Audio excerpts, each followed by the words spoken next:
we had a client, the Christian Science Monitor, a newspaper in the Boston area, and they had a reporter named Jill Carroll who'd been taken hostage in Iraq.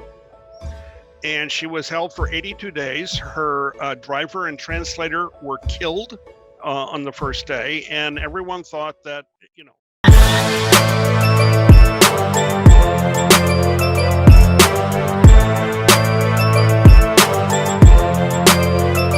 Hey guys, this is Avi Arya, father of 2 girls, 6 dogs, husband to a superwoman, a street car racer turned hotelier, now social media marketer and founder of Internet Moguls.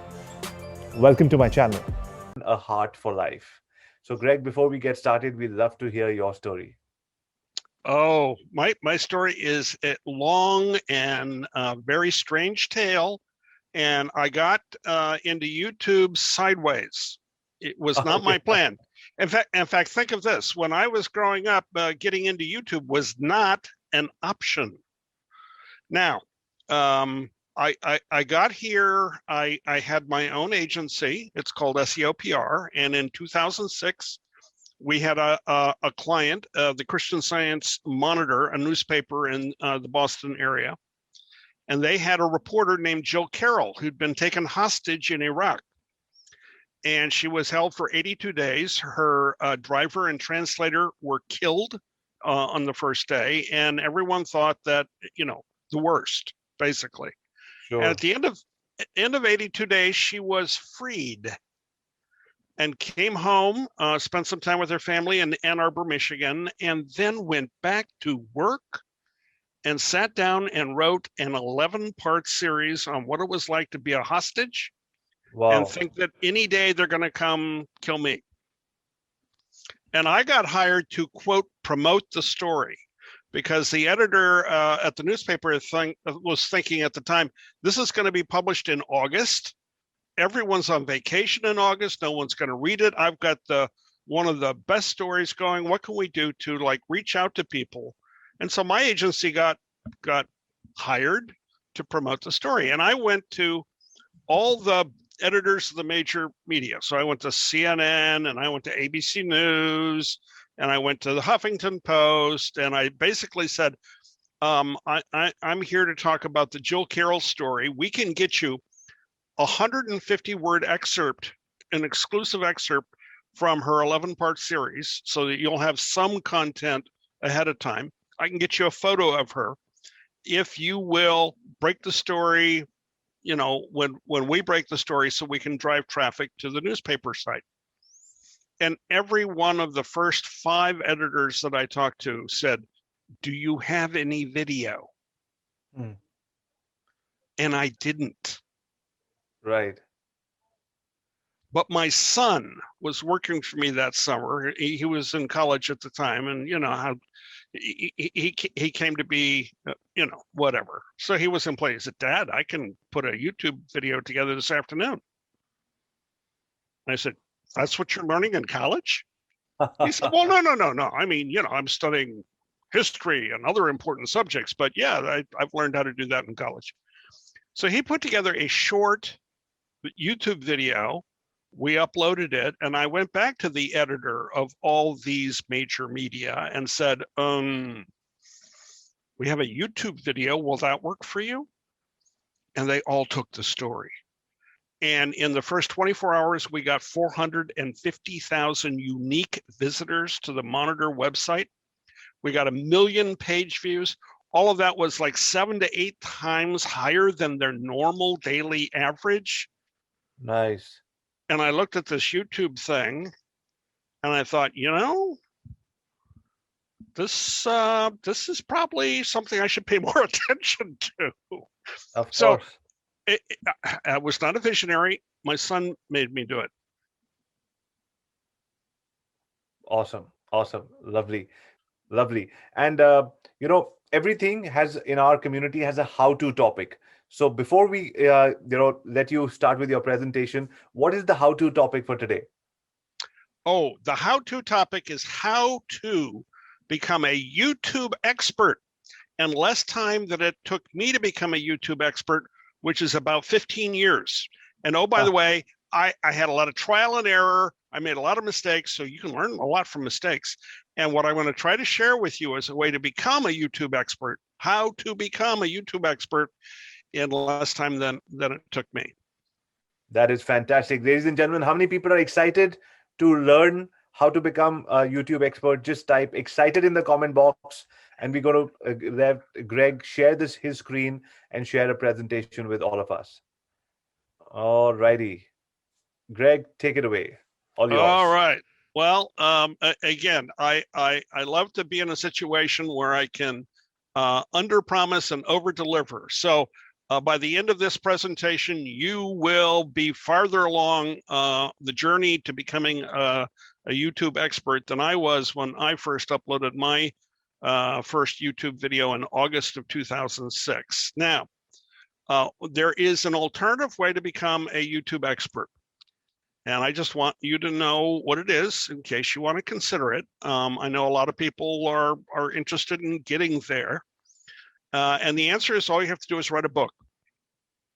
Now, it took me about a year to write the book. And after I published the book, I discovered that well, I had written the book and there were people who were calling me a YouTube expert. But when the book was finished, I suddenly realized, oh my Lord, now I actually understand what I wish I had understood before I wrote the book. So fortunately, the first edition of the book sold well enough that my publisher asked me to write a second edition. And I was very grateful for the opportunity because I got to rewrite 75% of the content of the first book so that I could have basically a more accurate description of how YouTube worked. So if you are willing to make mistakes and have them published where everyone can read them and then figure out what you want to do and get a chance to do it again, that's an alternative way to becoming an expert. Now, my second book was published in November of 2011. So that's a long time ago. That's almost 10 years ago. And here's the problem. A month after my book was published, YouTube changed what was then called YouTube Insights, which is how they measured things and reported them back to the content creator. And they replaced it with what is now called YouTube Analytics. So a month after my book was published, a whole chapter was obsolete. Just, total nonsense. In fact, so many things have changed since then that the only chapter left in that first edition of the book that you might find amusing to read is chapter 1, which is a short history of YouTube, because the only thing they haven't changed is their early history. Fortunately, that is sort of settled. But the rest of the book, not so much. So here's what I want to share with you today in the 20 minutes that we have. And no, it turns out it may take you longer than 20 minutes to become a YouTube expert, but this hopefully will get you on that path a little more successfully than those of us who had to wander around for a long time before it sort of occurred to us. There are at least 3 key things that you need to do to become successful on YouTube. You need to find a way to get your videos discovered, and that's hard. Then, and this is going to sound redundant, but it's not, then you have to get them watched, because not everyone will watch them all the way to the end. And last but not least, you need to get them monetized. That's it. That's the secret formula. You now know, if you can do these 3 things and you can figure out how to do them in 20 minutes, then wow, you're off to fame and fortune. But let me warn you that none of this, it sounds simple in an outline form, none of this is easy to do. So some basics, foundations, some of the things that you have working for you that certainly did not exist when I started 15 years ago is YouTube is already well established in India. In fact, YouTube is well established around the world. And with 265 million users of YouTube in India, India's become YouTube's largest market, bigger than the United States. It's also the fastest growing market. It continues to add hundreds of thousands of new viewers every year. So you happen to have gotten to the right place at the right time. And boy, I can tell you, for a whole lot of the pioneers in this field, they are very, very, very jealous of the fact that, wow, this is an established thing. There are now kids who are growing up thinking, I want to be a YouTube star when I grow up. And again, like I said at the beginning, that was not an option 16, 17, 18 years ago. So one of the other interesting things that's worth noting is there's at least 1,200 Indian content creators who now have more than 1 million subscribers. And that's an important sort of threshold, because you can now begin to monetize your audience in a way where you can make a living, a very comfortable living. You may even have to hire extra people to work for you to keep creating that content on an ongoing basis. So that was the good news. Let me give you the bad news. The bad news is, in a given minute, tick tock, 1 minute, 500 hours of new video content will be uploaded to YouTube per minute. So what that means is, oh boy, do you have a lot of competition. And the actual hard truth that you're going to have to wrestle with is nobody, and I mean nobody, can watch every YouTube video that gets uploaded. So getting found, particularly when there is this huge rush of new content being uploaded. And oh, by the way, there's already a huge library already on YouTube, means one of the first challenges that you're going to have to face is your video needs to get discovered. Now, YouTube will offer you a couple different ways to help people discover your video. One of which is when people log into YouTube, they go to their, basically their homepage, and on their homepage, there are suggestions. One of the suggestions I'm getting here is, oh, you seem to like videos from The Late Show with Stephen Colbert. Would you like to see his latest one? And what I will tell you is that after you become established, there will be lots of people who will be watching your videos and getting recommendations on their homepage. So would you like to watch more? But that doesn't help you in the early days. Those people already, had my loyalty years ago, and now you've got to elbow your way beyond them. So how do you do that?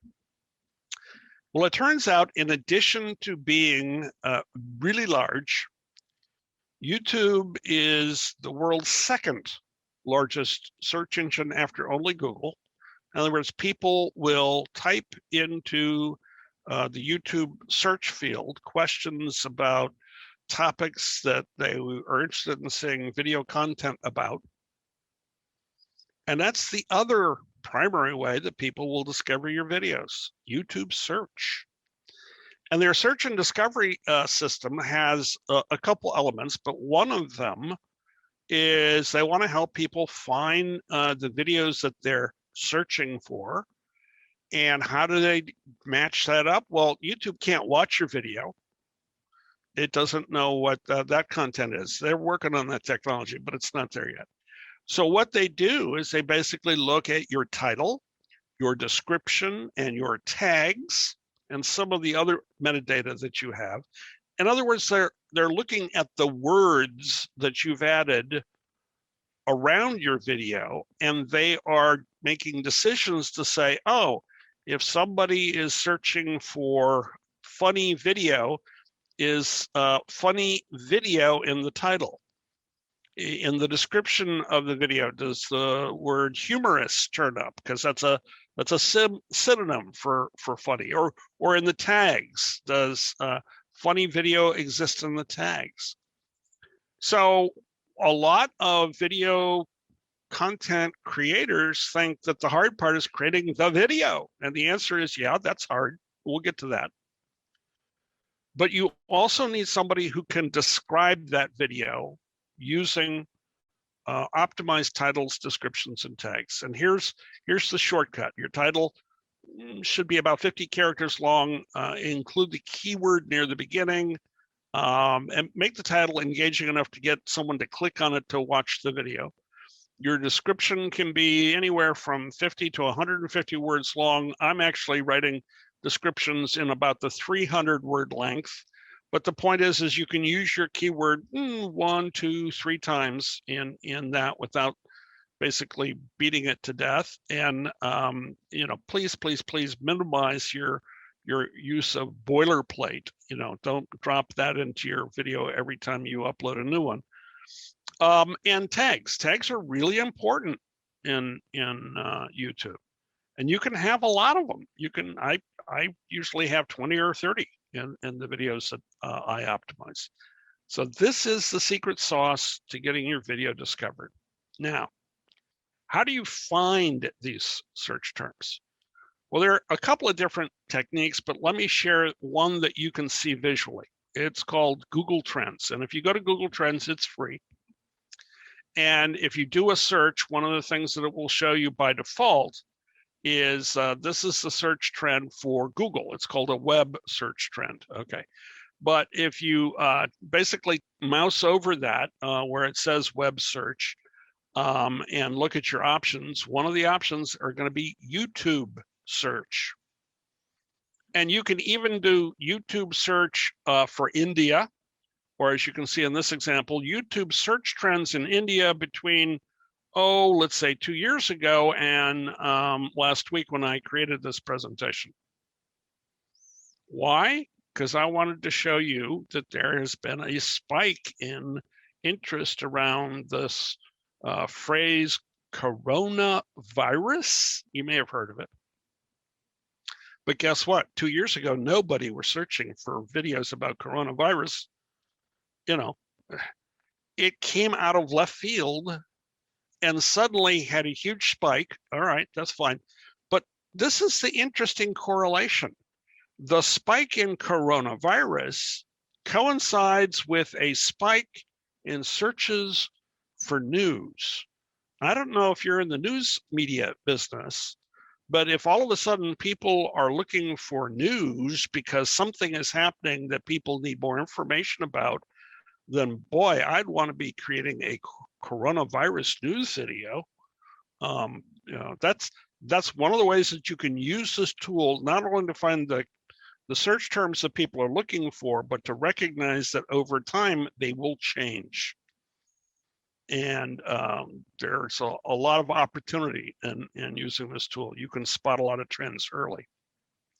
Now, in the last, 8-9 months, YouTube has rolled out something interesting called YouTube Shorts, and it's gotten a lot of publicity. And if you want, I wrote an article last September taking a hard look at the early days of YouTube Shorts in India. And one of the things that I noticed was that, okay, there are a lot of content creators who are experimenting with this new format. You can create a video that's 15 seconds long. You also have the option of creating a video that's 60 seconds long. And, they offered another different way to get these discovered. They created what they called a shelf in the YouTube homepage where you would find just suggestions for shorts. So, okay, there's a way to get the video discovered that way. But here's the one watch out that I'll give you. Although Shorts has taken off, and although Shorts is becoming more and more popular, so popular that YouTube has decided to roll it out just recently in the United States. So it worked well enough in India that now the second largest market is starting to see shorts appear. Here's the piece that YouTube still hasn't solved that's in the puzzle. There's still no way to monetize shorts. Now, I don't know about you. You may want to get on this bandwagon early so you can discover what works and what doesn't work. And I got to hope that eventually YouTube is going to roll out a way for you to make some money if your shorts are really, really, really popular. But that's sort of a missing element of the puzzle right now.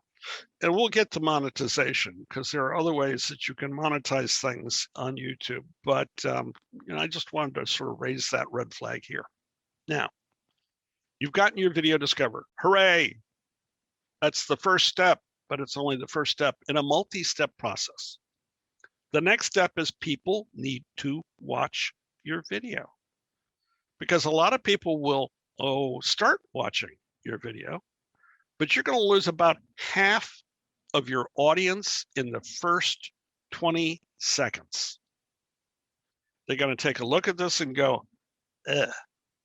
And guess what? They have lots and lots and lots of options because there's a whole ton of other content being uploaded to YouTube while they were watching, not to mention the whole ton of content that was there before they started watching. So if you don't hook them in the first 20 seconds, you know what? Nothing good happens later. So that then puts a premium on what you do in that first 10, 15, 20 seconds of your video to convince people this is going to be something worth watching. And if you look around and you look at what some of the other content creators out there who've been successful are doing, one of the things that they basically are doing in the beginning of their video is it's basically like a movie trailer. It's a tease. It's here's what you're going to see in the rest of my video. Here's the benefit. You will learn how to become rich and famous. Okay, that's one of the things that Nas Daily promises. Or Mark Wien says, you're going to learn where to find the best street food if you happen to visit Dubai. So again, that is a clever, interesting way to hook people early and then lead them into the body of your content. Now, when you get to the body of your content, here's what I would strongly recommend. Tell a story. Avi's right. It's not only a great way to get to know somebody for the first time, it is a great way to keep them watching your video all the way through. How many of you would skip out halfway through a story? If it's an interesting story and there are ups and downs and perilous moments and, are they going to make it? And, is this going to go okay? Is this going to be a good story? That is storytelling. That is an art, but that is a key art in YouTube. And then here is something that surprises people, particularly since YouTube is rolling out something called Shorts. For a normal video on YouTube, YouTube's algorithm will reward you if people are watching it for more than 2 minutes and up to about 20 minutes. And they can't watch your video for 20 minutes if it's only, 15 seconds long, can they? That's why they have to give an alternative way to have shorts get discovered, because the regular algorithm in YouTube is rewarding videos that get watched. This is the whole concept of watch time, which is a key part of YouTube's algorithm. Some people say it's more important than even the discovery part, but I would argue that if your video isn't discovered, it doesn't get watched. But that means, guess what? You can tell a long story that is 2 to 20 minutes long. Now, it doesn't have to be 4 minutes long or 6 minutes long or 7 minutes long or 15 minutes long. The story can be as long as it takes to tell the story. But, guess what? It's counterintuitive, but don't necessarily cut the story short just because you heard somewhere that everybody is a goldfish and their attention span is 8 seconds long. You're not creating videos for goldfish. Guess what? They're not watching YouTube. You're creating videos for people. And they binge watch movies, they will binge watch television series, and they will watch a YouTube video for 2 to 20 minutes if the content is compelling. Now, that then brings you to, how do I make any money doing all of this? And the answer is, well, you're going to have to join what is called the YouTube Partner Program, or what YouTube will often refer to as YPP, which sounds odd. So I like to call it the Partner Program. But whatever you call it, the point is that in the early days, they were picky and choosy, and they contacted you. And then they opened the floodgates, and anybody and everybody could become a partner overnight. And then they discovered that some of those partners were a little, shall we say, dodgy. And so they tightened up their criteria. And these days, here's what it requires. You need to have at least 4,000 watch hours in a 12-month period. In other words, people need to be watching your content. And it helps if you also have more than 1,000 subscribers. And then and only then will YouTube send a human being on their staff to come review your content to figure out if, you should become a member of the YouTube Partner Program. And if everything looks good, then you get approved, and then and only then do you get to monetize your content. Now, here's a hint. YouTube won't tell you what kind of content to create. They're sort of counting on you to use your imagination, your creativity, blah, blah, blah, blah, blah, blah, blah. I'm sure being entrepreneurs, you've got 1,000 ideas, and that's great. And I hope that you come up with a whole new category that none of us have ever thought about. But if you look around, there are certain people who are already making $100,000 a year or more creating YouTube content. And they tend to fall into an interesting set of categories. And the reason why they are an interesting set of categories is YouTube has packaged these categories together, and they call it the Google Preferred Program. And they go to advertisers and they say, I've got a whole category here around, beauty and fashion, or entertainment, or technology, or sports, or whatever. And if you want, we will put your ad in front of audiences that are interested in those things. You don't even have to worry about which content creator is creating the content. We'll just put the money there. And if you happen to be creating content in one of those categories, guess what? YouTube is going to put the money there. So these are the categories. And these are the categories, I have to say, in the United States. They haven't announced what the categories are in India yet. So if you look at the last category, Spanish language, that's really, really, really important in the United States. Why? Because in parts like Miami, or the southern part of Texas, or Southern California, there's a significant Spanish-speaking population. So that may be unique to the US, but if you look at the rest of the list, comedy, entertainment, pop culture, technology, food and recipes, gaming, sports, music, science and education, beauty, fashion, and lifestyle, I gotta believe that those are going to be popular categories in India as well. Now, there's two things missing from this list. One is automotive. And I think that is a temporary thing, basically due to the economic impact that a lot of the COVID-19 lockdowns created.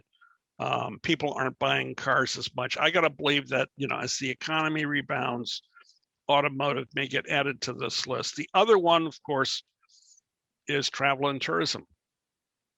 Again, it took a dive in the last year. There's some economic data around that says it's down 60%. There's others that say it's down 80%. It depends on how much of the economy in a particular area is dependent on tourism. But if you're creating travel videos, it's hard to monetize them right now because the travel industry isn't advertising. But I got to believe that, again, that'll come back and get added to this list. But this is where the money is.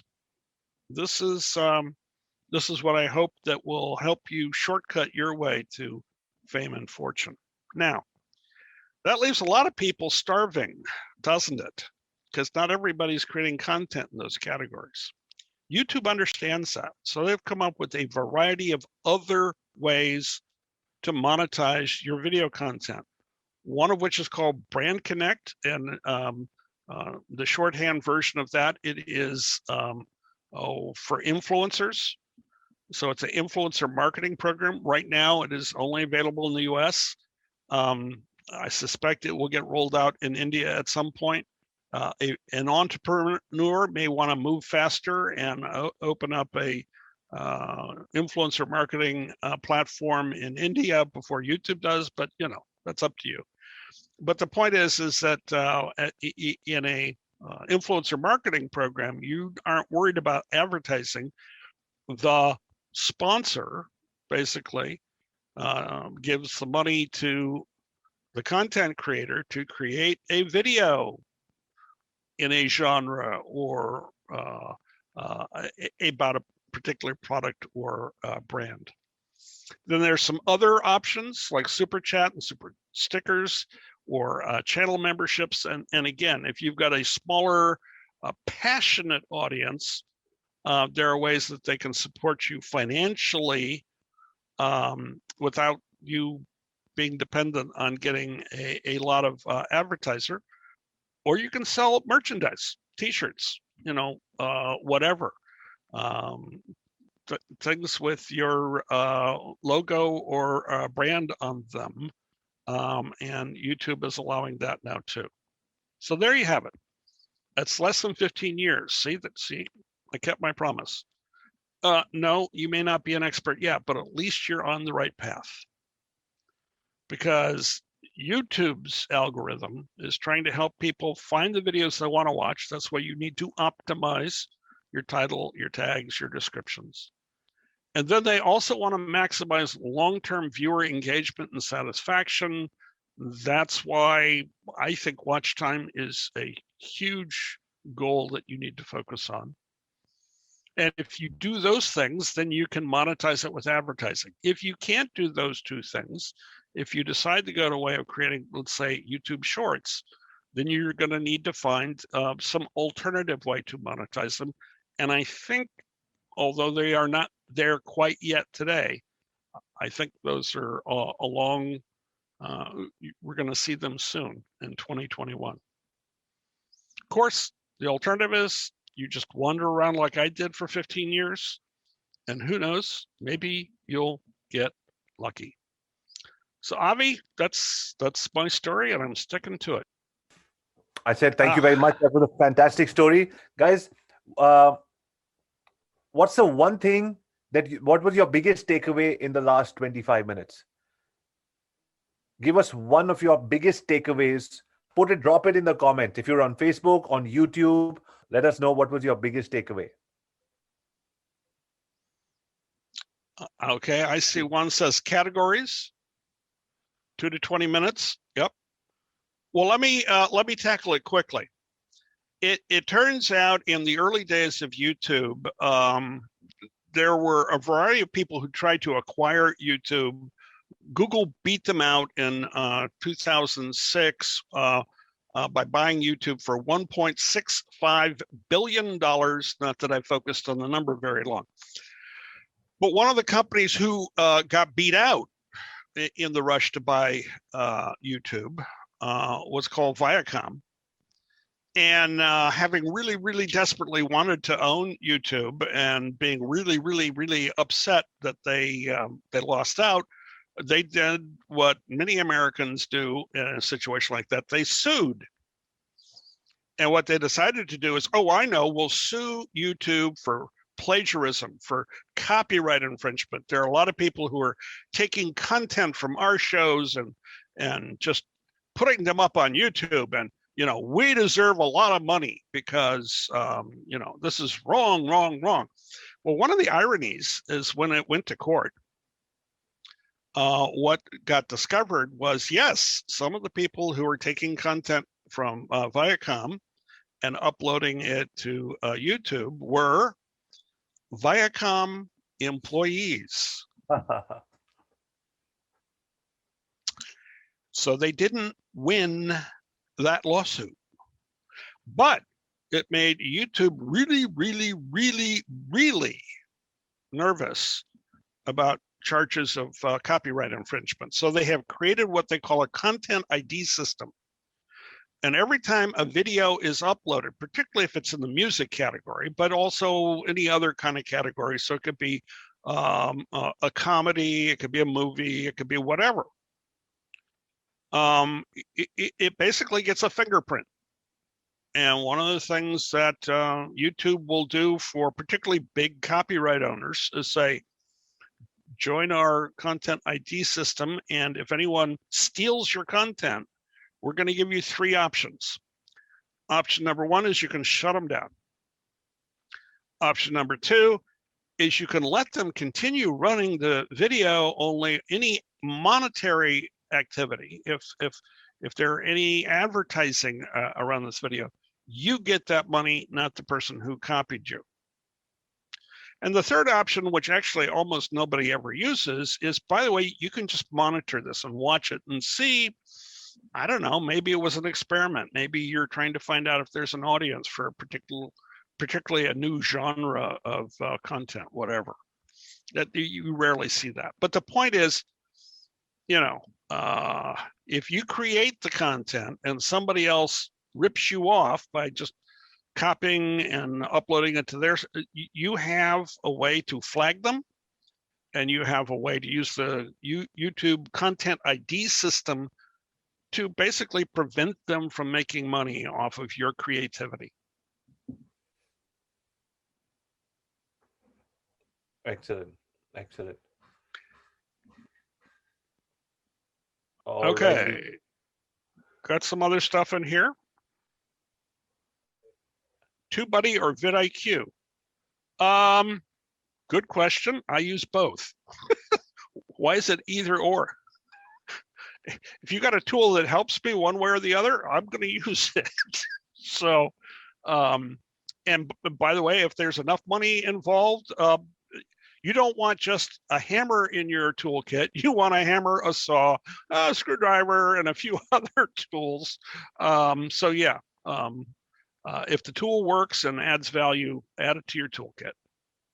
I know, like one of my friends who's also a mentor of mine, he always says, you cannot be cheap on your way to greatness. So if there's a tool out there and every tool helps you a little bit, get whatever you can.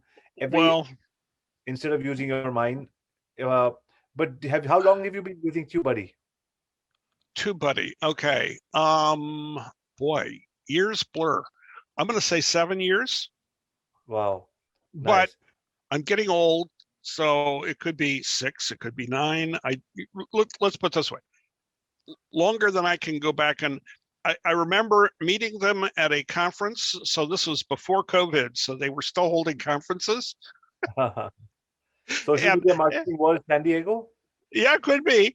And they had an exhibit, and I said, okay, give me your best shot, show me a demo, and it looked good, and I said, sold. So it was back in the old days when they still had face-to-face conferences. I know, it's wow, back in the day, huh? That is, yeah. Awesome. Greg, thank you, Greg. We let you go now. Thank you very much for your time. Really appreciate it. All the best. Have a good day. Actually, it's nighttime, your time. It's only a little afternoon, my time, but have a good evening. Bye.